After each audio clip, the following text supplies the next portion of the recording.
Brilliant. No worries. So we're going to get started quite quickly. We're not going to wait for anyone else to join. People will just pick up as they join in. But thank you all for being here. We're really excited to have this conversation, a crisis in early careers. I'm sure this is not a surprise to anyone. You've probably heard it online. You've probably heard it from your colleagues, your friends, in the news, but the world of work is changing, as it always is. But I think for those entering the workforce now, maybe re-entering the workforce or moving around within any industry, these new changes that we're seeing, like AI, hybrid work, the impacts of COVID, aren't just a theoretical change. They are going to have an impact on the daily work of many people's careers. So I think it's a worthwhile conversation to have. Talent cohorts that are joining the workplace now have had huge impacts from COVID. Lots of them have missed school time, perhaps graduate scheme time, university time, and who knows what else. And surely this is going to have a knock-on effect of their experience in the workplace. Another complexity to add is that hybrid working is now a thing. This is still relatively new for a lot of companies, and I'm sure many of us learned a lot about where we work from seeing people do things and from having conversations in person. That's now no longer a way to learn lots of things about your job. So L&D functions will need to change how they do things to pick up this slack. And of course, our favorite thing to talk about, AI. A lot of these jobs that new joiners would typically do to, understand how the business works, build skills and get confidence with what they do. A lot of these things are now being done by AI. So there are a huge amount of questions to really think about in terms of early careers and what's happening with those. So I'm very happy to have 3 experts with us today to talk about some of these challenges and, importantly, some of the solutions. We're going to be looking at how different organizations approach talent development, how the demands of early careers are changing to reflect these challenges, and how to be future ready in a world where the rules are being rewritten, probably by ChatGPT. So whether you work in L&D, early careers, HR, recruitment, we really hope that this session will give you a bit of energy to take back to what you do and hopefully some practical ideas that you can implement back in your job. We're hoping that today will be more of a discussion. If you have a question that's particularly relevant to something one of our panelists has said, please do just raise your hand and we will try and get you an answer. But we'll also have time for questions at the end. So please do just save those and we'll go over them at the end. So let's get started. To begin with, I will ask our brilliant panelists, Linda, Matthew and Nick, to introduce themselves. So I'm going to start with you, Linda. A quick intro, please, and something that's exciting you about talent development. Yes, great. Thanks, and thanks for having me here today. I'm super excited to take part in this panel and talking about this really important topic today. My name is Linda Breitenbach. I am the Learning and Development Lead for PepsiCo in Northern Europe, so being responsible for everything learning and development related.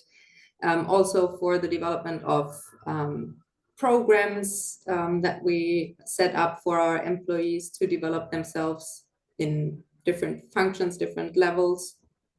And in general, really passionate and excited about the people function overall. I'm working for PepsiCo for 6 years now. At some point, I also started my professional work life there and navigated through different sub-functions of HR, so gained a bit of different experiences in there.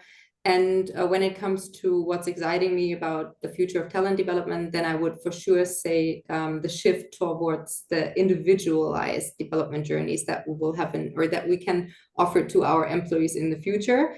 And with that, I mean, tailor it to a bit more to individual skills, goals, and especially their learning style, which in my opinion will make a big difference in the future. Fantastic. Thank you so much, Linda. Matthew, we'll hear from you next, if that's okay. A short intro and something that's exciting you about talent development. Sure. Good morning or good afternoon, depending on where you are. I'm Matthew Daniel. I work for a company called Guild, which helps connect folks with access to education through their employers. I'm 20 plus years in learning and talent development, in-house for a number of years, Capital One and other organizations, leading a large parts of the learning organization design, development, et cetera. And my role today is a lot of advisory work for HR leaders across Fortune 100s to help them figure out how to prepare for the future, right? What skills are we going to need? Do a lot of economic analysis on what's coming out of colleges and universities. What is demand? Where do we see AI skills, or not skills, actually task-based augmentation and automation, and help guide folks in that. So that's me. That's what I do. I write and speak and do those things as a part of my job, which is fun.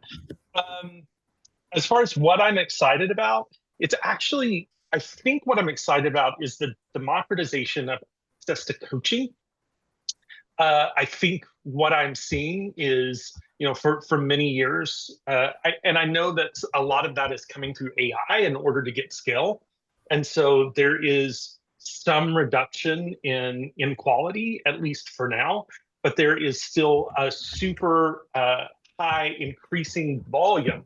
I'll just use as many words as I can to say positively, that we are growing the pie of people who have access to very personalized coaching about how they can be better at their jobs, which I think is such a differentiator. So that's me. Great to meet you all. Thank you, Matthew. And Nick, a short intro from you and something that's exciting you about talent development. Okay, hello everyone. I'm Nick Bate. I'm co-founder of an L&D recruitment specialist called Blue Eskimo. We've been going for 22 years. L&D's purely what we do. We work across both commercial providers, the corporates, unis, institutes, etc. A very broad range of roles, but the thread is L&D ultimately. We release an annual salary survey, which I might bring up during the course of the conversation, salary and workplace survey. In terms of what excites me about talent development, and I think this applies to new job entrants as well as experienced professionals, is the ability for AI, and particularly Gen AI, to take up the burden when it comes to mundane skills and tasks, and provides extra bandwidth for organizations when they're looking at the development of their talent to focus more on the behavioral skills, the communications, critical thinking, because a lot of the donkey work, if you like, will be taken up by AI, and I think that's a massive opportunity. Fantastic. And just to wrap up, I am Emilie. I'm a client partner at PBS, and what we do is we help organizations to develop the commercial and behavioral skills of their people. And it's really nice to be having this conversation today, because so much of what PBS do for the last 35 years has been really looking at L&D solutions and thinking about what isn't working and how we can provide something that does work and really addresses a problem and helps people be better at their jobs. So it's great to be having this chat today, and I'm very excited. Thank you to our panelists for being here. I'm just going to stop sharing this so that we can see everyone. And we are going to get stuck right in. So we're going to start off by talking a bit about how we view the aims of talent development and the challenges that face us too. So Linda, we're going to come to you first, if that's okay. What new challenges are businesses seeing as graduates enter the workforce today? And are there any skills gaps that you think are particularly prevalent? Yeah, really good question. And I would say, before I talk about skill gaps and workplace readiness related topics, everything that I will mention is something that can be trained. So I don't want it to seem to be super negative, or that the whole generation that will enter the workforce brings too many gaps. That's definitely not the case. But there are things that we can observe, and the good thing is that they are trainable. And when we talk about what that would be in particular, then I would straight away think of self-management, especially when we talk about starting your career in a hybrid or remote setup. Then this is something that you need to learn, that you need to adjust yourself to. I remember back in the times of COVID, when we from 80% office presence to 100% remote work, when that was also a process that I had to go through and that I had to adapt to and learn. So time management, focus, accountability in that sense of self-management, but also business context awareness. So really understanding how the own work fits into the big picture of the company that you're working for. But also things like communication, different communication styles, different communication channels that you need to adjust yourself to, overall empathy, collaboration, especially collaboration with also different generations that you are now forced to do. You're no longer in university, you no longer have the, let's say, rather similar generation that you're working with. You have other generations that you need to collaborate with effectively, and then also the factor of navigating the whole ambiguity that we are all surrounded by. So those are things that yeah, straight away come to my mind. And as said, everything trainable, all gaps that can be closed, but gaps that we can observe so far. Definitely. Anything to add, Matthew or Nick, on this topic? I think, Yeah. Sorry, Matthew. No, go ahead. Just one point, really. I think what's key as well is kind of, I think for the first time ever, we've got, and Linda touched on this, we've got 4 generations working in the workplace at the moment. So the point about, from an L&D perspective, taking into account, as Linda pointed out, the different learning styles, because they're more diverse than ever with those generations in place. So I think it's just really important to, when it comes to talent development and learning design, for example, taking the different styles of learning into account for maximum effect will be absolutely critical. So I don't know if we all take shots throughout the call whenever someone brings up AI, but this will be your first opportunity. So here's what I'll say. There are 2 ways that I think about it when it comes to like a challenge that's actually tied to AI, which is a lot of the college graduates coming out now, of course, we're toying with AI, with using ChatGPT as they're writing, as they're doing coursework. But many of them are in institutions who, in those early years, were actually prohibiting it, putting rules around it, telling them they couldn't use it, instead of finding ways to actually incorporate it inside the coursework and adapt the way that people were learning inside of, especially from a college graduate standpoint. And so you have this kind of in between where they've learned to play with it, but they haven't gotten the tools. It hasn't been formally incorporated in a way that it needed to be in order for them to build the skills that actually they need for the workforce, because now it's being integrated in so much work that many of us are doing. I hope all of us on this call are doing on a daily basis, integrating that into our work to make ourselves more efficient. The second piece I'll add is essentially, I think there is a problem for us as the employers, as those folks enter into the workforce, because we also can't put them in programs that are as crystal clear about how the future is going to work as we used to, right? Like we used to have less ambiguity about what the future was going to hold. And so we had higher confidence in the rotational programs, the development activities, the mentors that we were giving them, even the skills that we were building or the roles that we were defining for their future. And ultimately, I think there's a lot more ambiguity that's happening. And any moment, I think on like a 6 by 6 month basis, the idea of what jobs are going to be as relevant, what skills are as relevant, what the pathways inside our organizations are going to be, are modifying. And so I think this is a real challenge, especially as we're integrating new talent into our teams. And some of this is both, from the graduates and just new hires in general. Who are we? What are we going to do? How's our business evolving with AI? And then how do we help our new employees get up to speed in this new context, when in fact we need to build programs rapidly to get there, or source the programs externally that we want to use to help us get there. So I don't know about anybody else in this call, but I feel like utter chaos on a day in, day out basis of where we're going and what we're using. And I feel like it makes it very challenging to onboard others into it. I think part of it is good news, right? Like, welcome to it. This is how it works. On the other hand, it doesn't make it as clear and help new employees find their place in the organization as quickly as we would hope to drive the retention that we need to make those investments worth it. That's really interesting. And a couple of things to add on to that. So, of course, there is so much cloudiness, as you say. There's no real clarity on exactly how things will look. And that's very reminiscent of when everyone was sent away to work in a hybrid setting.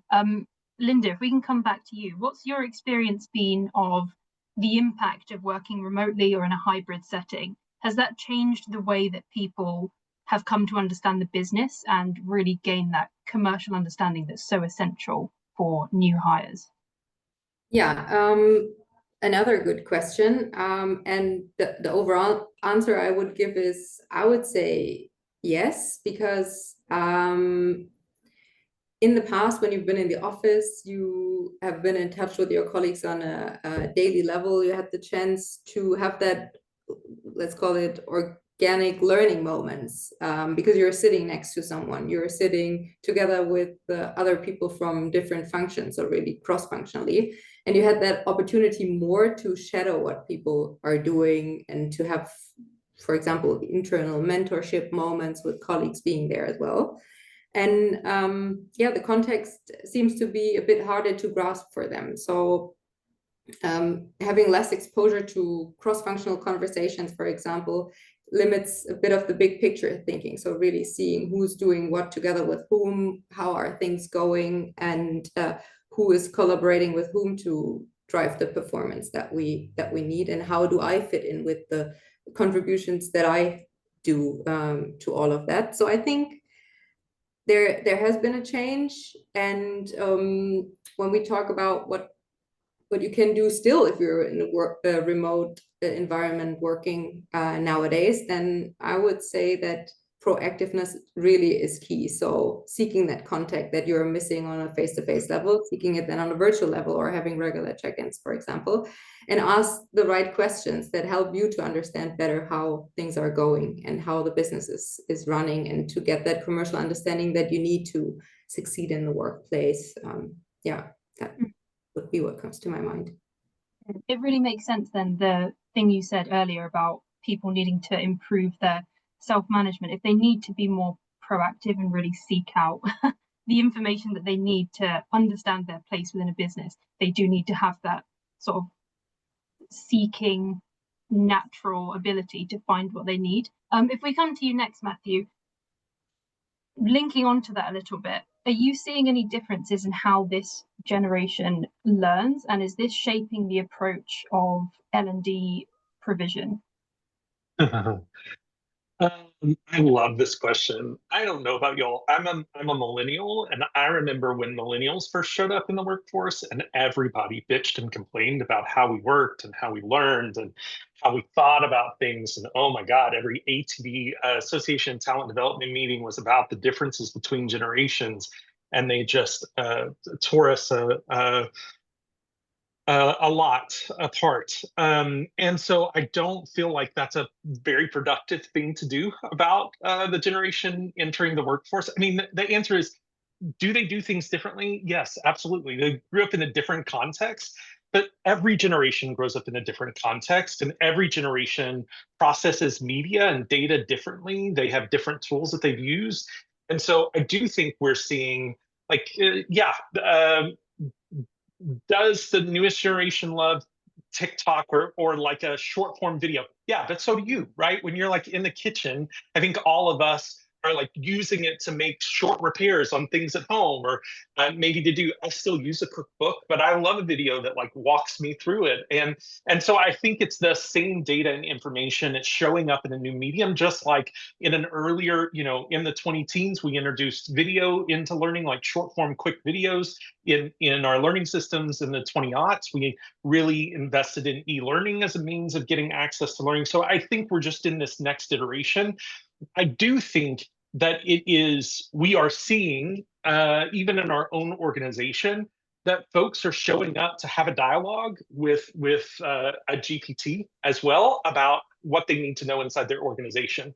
And so I think the quality of the LLMs that you're building inside the organization to help train your new hires and give them access to information. I do see learning teams that are actually putting energy into supporting the development of LLMs to make sure that they are getting the right training they need to provide information inside the organization. And then, of course, you have just like the piece that I mentioned at the beginning. We see that the way L&D is being done is a lot of democratization in general, like access to things that used to be reserved for campus programs or hypos are now accessible through coaching, or now accessible, the organization I'm in, historically, we saw a lot of access to formal education in the form of MBAs for existing workforce. Now we're seeing access to frontline employees to go work on formal education, credentials, et cetera. So I think we're seeing in general a democratization of every form of learning possible.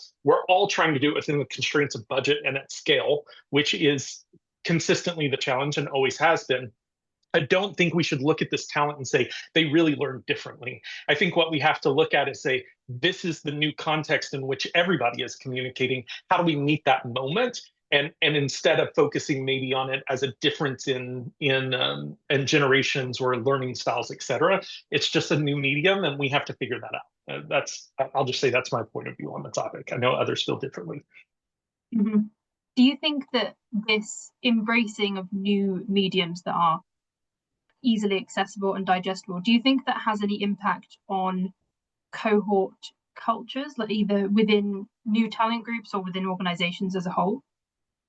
Sure. I think, we just saw, I'll give an example. I think I heard the CLO at Disney present at the beginning of the year at the North American Learning Executive Summit. And what they had done is they had rolled out, which is on brand for Disney, right? So Disney is all about marketing and image. And so what they rolled out was essentially an influencer platform inside the enterprise as a means of like getting data out there. I think then you're having to do more intentional work about creating connection between people.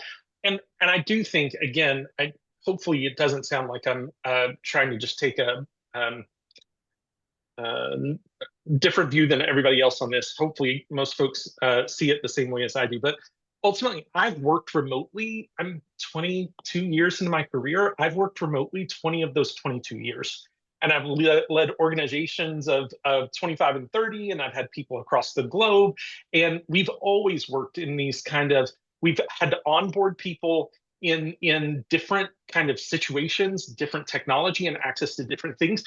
I think what it requires is a level of intentionality and design that you can get away with being a bit more lazy when everybody's in the same room, right? You don't have to be as intentional. You still have to be somewhat intentional, but you don't have to be as intentional about facilitating the creation of connection in an environment where everybody's sitting in the same room because they're walking to the coffee machine together.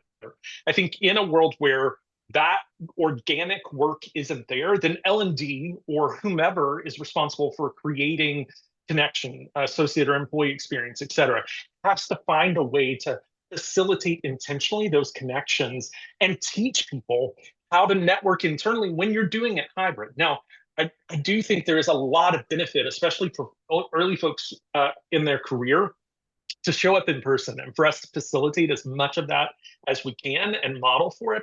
But there is a world where you can absolutely use the tools at your disposal inside your enterprise to find ways to drive connection. It just requires some time and energy that you might otherwise just let organically happen in the organization. Thank you, Matthew. That's really interesting. We're just going to take a step back from these closer challenges and have a look at the trends in L&D more as a whole, and have a look at how recruitment and how this landscape is changing. Nick, if we come to you, are you seeing changes in the type of skills that employers are looking for in their workforce, or is it broadly the same? I think at the moment, I think it's evolving, but I think at the moment it's broadly the same. The skills haven't changed. I mean, there may be, in some cases, more interrogation, if you like, around AI fluency and AI capability, prompt engineering, etc. But in the majority of cases, it's the age-old skills and capabilities that are getting looked at from a hiring perspective. The resilience, strategic thinking, problem solving.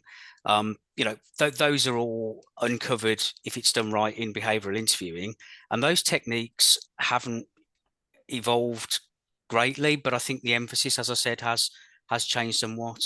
From the point of view of L&D as a whole, if we kind of look at the landscape, I mean, from the point of view of budgets, for example, they are and have been getting squeezed for quite a while. I mean, we've seen an increased level of kind of redundancies going on in L&D. It's not a flood by any stretch of the imagination, but it's been an increase that hasn't really let up over the course of the last 12 months. I think that's a combination of factors. I think it's challenging macroeconomic conditions combined with the rampant, if you like, evolution of Gen AI, which is disrupting L&D in both a positive way and perhaps not so positive way. So certain roles are getting impacted a lot more than others. So if we look at one of our mainstays of the last decade or more, the kind of digital learning designer, those vacancies have dropped significantly. Those job opportunities have dropped significantly, not because they've completely disappeared, but because with the advent of Gen AI, content development can be done at pace a lot easier. You still need human intervention. You still need someone to look at it, eyeballs, quality assurance, to ensure that the finished content is of the right level. But the point is that there's probably in a lot of cases less human interaction required, which sounds a bit clinical, but I think that's just the way things are panning out. I do think, however, that there are, and I think this is where we're in this almost middle ground. I think what we're going to find is that we're going to find that roles evolve and there'll be new roles being created as a result of what's happening with Gen AI at the moment. Without doubt, there'll be more emphasis. I don't know if we'll cover that off later in the webinar, but certainly I think we're going to find that there will, in a lot of cases, be new roles within L&D that don't even exist yet or at a very early stage that will ultimately kind of replace, to a point, the ones that are dropping off.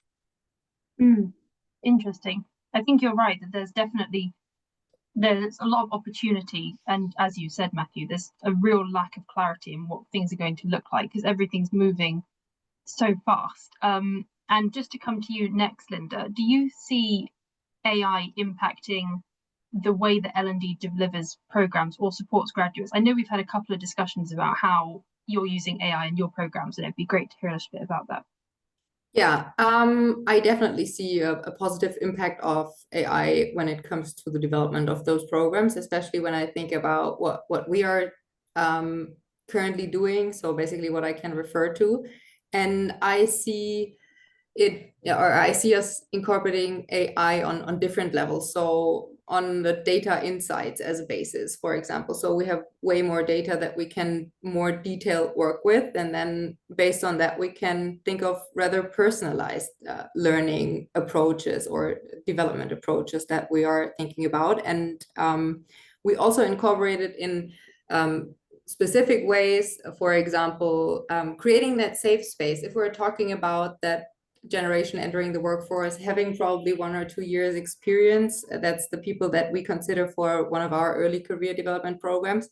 They are still early career and they still need to have the chance to try out things without having a bad impact probably on something. So it's good to have those safe spaces to practice, and therefore we are considering the business simulation game that we, in collaboration with you, created for Pet Positive, for example, for our sustainability strategy, to really let them try out what it means to make sustainable choices, but on the other hand, still think about profit, so that the company you're working for is profitable enough to exist over the next years, but consider sustainability at the same time.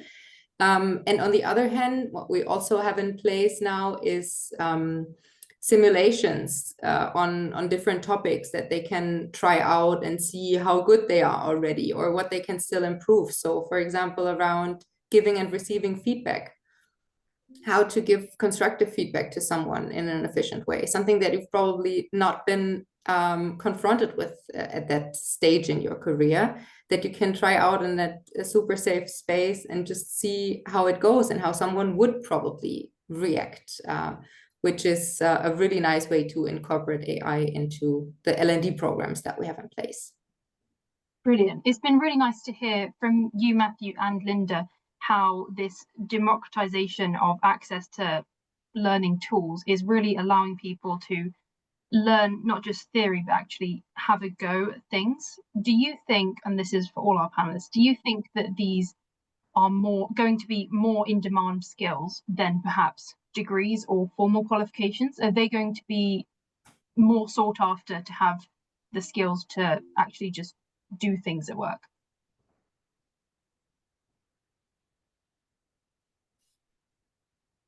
I'll jump in. I do see Graham has a question, so I want to make sure we get back there as well. But the thing that I'll say, I think the way that you frame the question is more sought after than degrees. And I think the answer to that is no. I'm not in the near term, not in the next 3 to 5 years. Ultimately, one of the heartburn that I have about the whole argument, maybe against college degrees, or that college degrees aren't as meaningful, is, I mean, one's backed in data, which is just lifetime earnings for people who have degrees, even now, is just significantly higher. And number two, it just strikes me that all the people who are out there saying things about degrees not meaning as much all have their freaking degrees, right? So I love looking at 20-year-olds, 22-year-olds and saying to them, I don't know that a degree is really going to be necessary. Meanwhile, so much, I mean, I think we just saw a report last year from Burning Glass Institute that was essentially looking at all of the organizations who were moving to a skills-based organization who were abandoning the degrees. And ultimately what they found is that the majority had actually backslidden. And even though the job postings didn't require a degree, they were hiring people with degrees at a higher pace than they had been before they declared that they were not hiring for degrees, which is super interesting. So I think it's a farce for any of us to look around and say, you know what, somebody without a degree is going to have the same shot at many of the white collar roles in our organization as those who do. So I think there is like a difference between prognostication about the future and the people who are right now trying to figure out what to do with their careers. And we don't need to let our marketing get ahead of the reality. I mean, there are people who are trying to put bread on the table in the meantime, and what they don't need to hear is don't go access the things that are going to help you grow. But I do think over time, increasingly, there's going to be a weight that gets put on how are you doing with AI? And I think there was a new consortium just announced maybe Monday this week of educators who are trying to figure out how they're going to bolster AI in their programming so that they're like strengthening the skills that are being built around that as people are coming through programs. So I think that education will be a laggard because they always are, but they will continue to catch up and they will find the right mechanism to stay relevant. But ultimately, I think that we shouldn't downplay a degree. We should say this is a both and conversation, not an either or conversation. Brilliant. Graham, do you want to go ahead with your question? Yeah, thanks. Just interested, firstly, in Linda's perceptions of what's happening at PepsiCo. What are the real skills that's differentiating people that you are hiring at graduate level? And how's that changed and how are you sort of assessing for that? And then probably in the broader terms to Matthew and Nick, what would your advice be? Bear in mind, graduates are only a tiny proportion of, like, graduate roles are only a tiny proportion of early career roles, right? What advice would you have to young people about how they can really stand out? Because my perception is just so many people are struggling to find work now. But yeah, Linda, firstly, it'd be really helpful to your views about how do you pick people now? Yeah, that's indeed a difficult one. Yeah, it is also difficult to assess the skills that we are talking about sometimes, because if we talk about degrees, then yeah, we are still in the phase, I would say, where we really look after degrees when we hire the early career workforce currently, and then it's about to assess how those people can find their way at PepsiCo in the future. And as said, that is really difficult, and there are different ways the colleagues in early career in the early career department are doing that. So we're having, for example, when we talk about the trainees that we bring into PepsiCo once a year, then there are really 2 days in which we assess their rather soft skills than their hard skills, because we definitely also see that there's a shift, and we really want to have the right mindset in place, rather than assessing them on the hard skills that they probably don't even have because they come straight from university. So difficult assessment, let's say. When it comes to the detailed approach, how we're doing that, then I would need to rely on the colleague that is responsible for early career, because I haven't been with her in those assessment days, let's say. But yeah, overall, I would say rather mindset than a skill set approach, and really trying to anticipate how those people can thrive at PepsiCo in the future, and how they are matching with the cultural fit that we are expecting them to bring to the table. I think going back to both of those points actually as well, I think there has, and you see reports on this where there is, in a positive sense, there is increasing pressure, if you like, from employees for universities to collaborate more closely when it comes to the design of the degrees, and to focus perhaps a little bit less on theory and a bit more on practical application, much in the way that, you know, I guess the evolving world of apprenticeships is happening. You know, the benefit of those, I suppose, is the fact that you get workplace ready to a point. And I think if universities can bridge the gap with the help of employers, then that can only be a good thing. And going back to Graham's point, I think my advice would be to anyone looking at entering the job market, kind of weigh up your options very carefully, because obviously there's a big difference between paying for a 3-year degree to going on an apprenticeship. But hopefully the lines will get a little bit more blurred, but in a positive sense, and people there isn't such a distinction. Oh, should I do that? Should I do that? Because at the moment, I think there's a democratization of universities going on. I think a recent report from M3, who are a graduate training provider, said that 39% of employees now consider graduates from all universities, whereas that number was 23, so they didn't treat them equally. Whereas the cohort of employers who are now treating degrees equally regardless of university is increasing quite dramatically, which I think is a good move. Yeah, Graham, I'll take your question for us. I think there are two things that you said. You made the point that grad roles, or I'll call them like campus roles, because I think that's often how we refer to them in the States. Those kind of campus roles are a tiny proportion of entry level. And I actually think that that's been falling. Let me say that differently.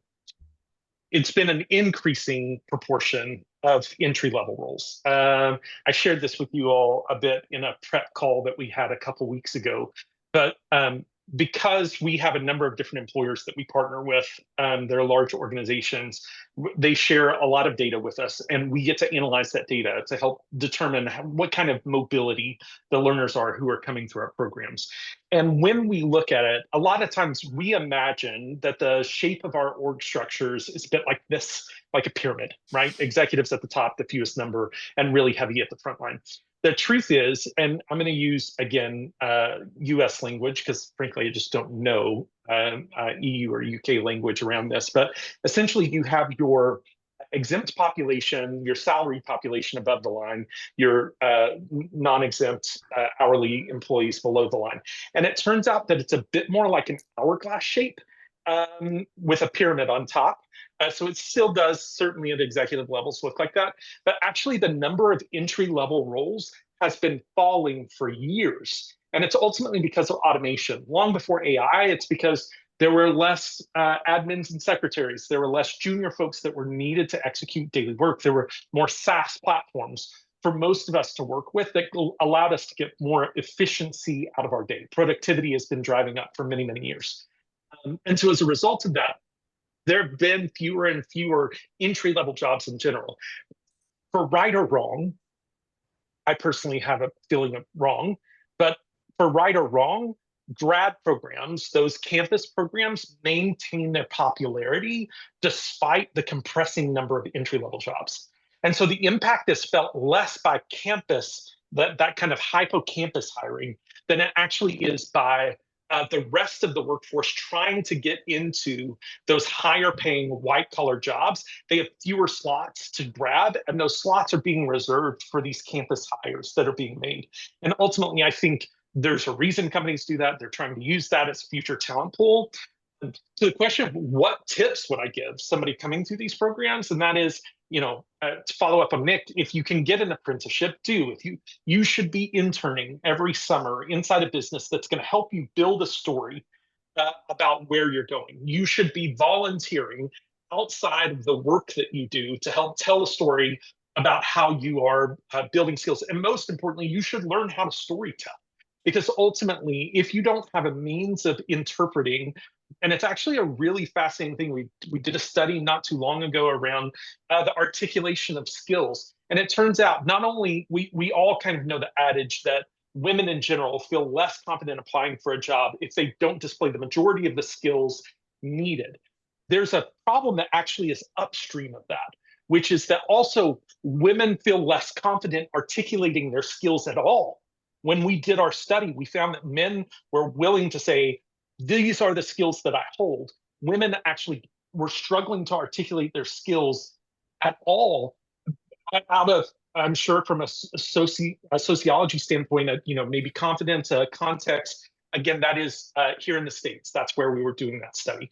But ultimately, what we find is that if we are not creating the ability to storytell the skills that you're building through your coursework, if we're not in your coursework encouraging you to do real world case studies and tell those real world case studies in interviews, then ultimately we're, removing from you the ability to access those higher end jobs that you're searching for, simply because you're not as good at telling a story as somebody who may have been in the workforce longer or may come from a different context. Fantastic. Thank you all so much. That was really interesting. Just to come on to the final bit of today's discussion, we'd love to talk a bit about some solutions to these challenges that we've been outlining. Of course, a lot of the skills that people need to be equipped with are things that are probably developed over a lifetime. Like you say, Matthew, this storytelling, there's a lot of it that needs to be self-driven. It would be great to hear from you, Linda, a little bit about how organizations, what they can do to design programs that are actually going to help talent joining the workforce, that will prepare them for the complexities and the fast-paced nature of roles that they will be taking on in the future.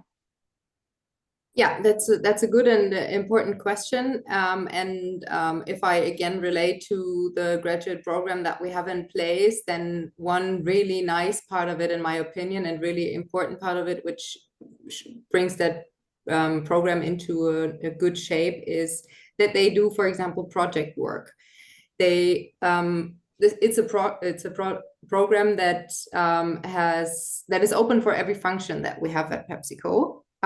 So that means that there are people from HR in it, people from sales, people from supply chain, whoever is applying and then in the end chosen for the program. But they are coming from all different functions. And what they need to do is work on a real world project that we're coming up with for our business unit. And they need to find their way to navigate through that project work with the knowledge they have, with the knowledge of everyone else in the project team, and with the knowledge they get from stakeholders or from external vendors that we are working with. So depending on what the project is about. But this is something that, in my opinion, is really adding value to their development, because they automatically need to take a look out of their function, work cross-functionally. They need to manage to work with different stakeholders. They are kind of softly forced to do things that they would not do in the day-to-day work they are doing. And that it has a huge influence on how well they develop throughout their program. But we also combine it with AI tools. We combine it with rather formal learning pieces in which we explain things to them. And we every year try to evaluate what went well and what could be adjusted or tailored to the new trends that we see. So we are high on time and energy management, for example, currently at PepsiCo. And we're following a methodology that we also want them to learn and to adapt, and to ensure that they look after their energy and manage their time well, to be able to thrive at work. So it's a combination of a lot of things that I would see as necessary parts of a good development program that bring the campus or the early career people in the right direction. Mm-hmm. Anything to add, Matthew or Nick, on things that you've seen that, you know, really make a difference to people's development? I was just going to say, in terms, just touching on what Linda said, actually, in terms of the fact that, particularly in a company the size of PepsiCo, you know, there's a matrix structure there anyway. So to encourage people from different functions and different teams to collaborate in a project sense is a win-win, I would have thought, and also encourages, you know, cross-fertilization of ideas, because fresh ideas can come from, if you're in the same team day in, day out, and you're not really kind of collaborating hugely with other teams in a business, particularly a larger one, then I think there's a danger it can become a bit insular. And I think something like that, where combining the kind of project-based approach, and also to a degree what Linda touched on earlier about the safe places, so using tech to help that cross-fertilization of ideas is a really strong one, I think. Brilliant. Anything to add, Matthew, to this one? No, I'll pass on this one, thanks. Fantastic. Right, so I believe we've got a little bit of time at the end, but it would be great if we could just hear from our panel more generally before we go to questions. Just one piece of advice that you might have for anyone in L&D or talent management who are thinking about how to make the best of their talent development programs. It'd be great to just hear something quick from all of you before we go to questions.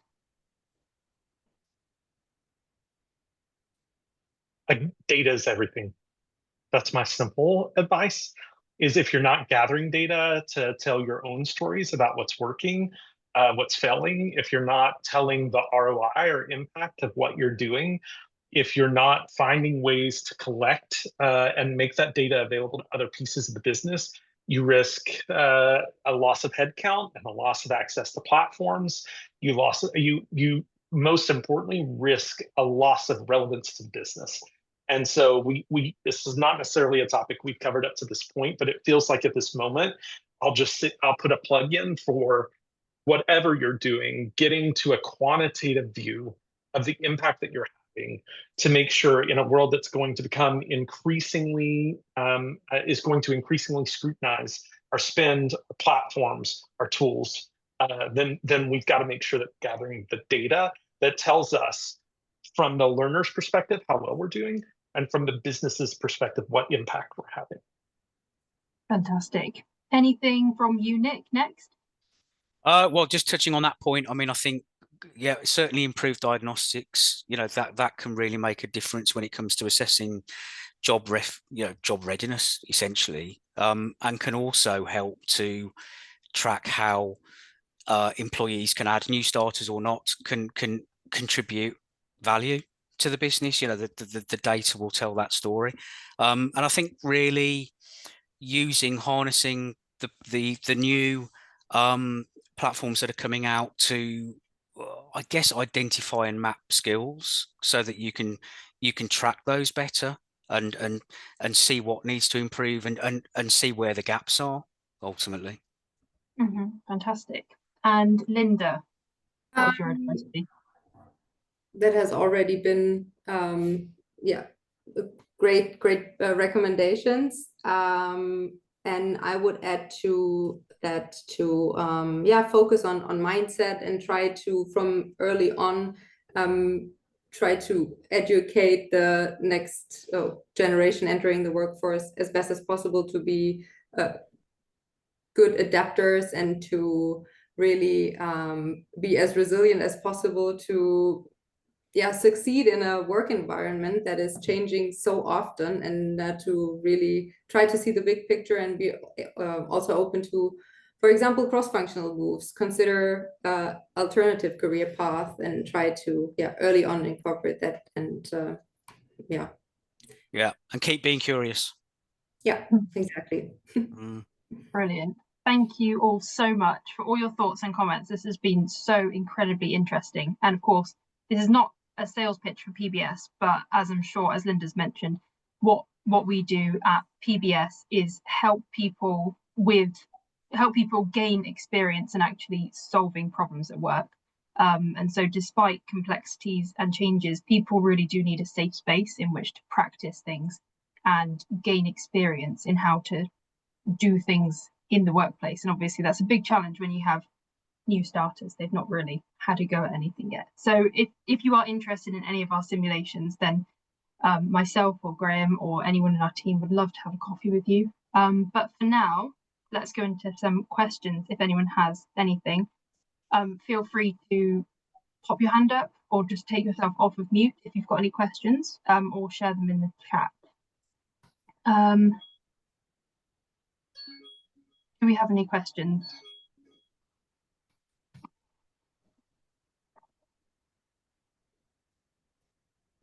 I've just put a comment in the chat about this idea of a personal board being, I think, really important for young people who there's this like self-reinforcing thing that seems to be happening now, that there's no jobs and they can't, and they just spend hours on LinkedIn like looking for stuff.